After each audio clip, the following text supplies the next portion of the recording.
زکوٰۃ کے حوالے سے جب کبھی پراپرٹی کا سوال کیا جاتا ہے تو اب ہم آپ سے پوچھیں گے کہ وہ دکان یا وہ مکان آپ نے کس نیت سے خریدا۔ اگر خریدتے وقت بیچنے کی نیت تھی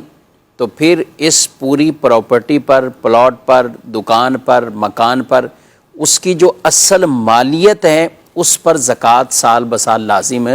ہوتی رہے گی۔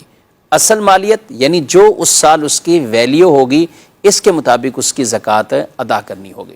اور اگر آپ نے پراپرٹی لی اس لیے کہ اسے کرائے پر دیں گے، جیسا کہ سوال سے ظاہر ہے کہ آمدنی اس سے کچھ ہو رہی ہے، تو یہ تجارت کی نیت سے یعنی بیچنے کی نیت سے آپ نے نہیں خریدی بلکہ کرائے پر چڑھانے کے لیے۔ تو اب کرائے پر جو دکانیں دی ہیں، مکان دیے ہوئے ہیں، ان سے جو کرایہ وصول ہو رہا ہے تو پھر دیکھا جائے گا وہ کرایہ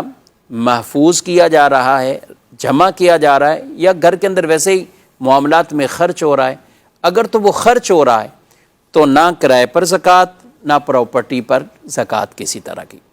اور اگر وہ کرایہ جمع ہو رہا ہے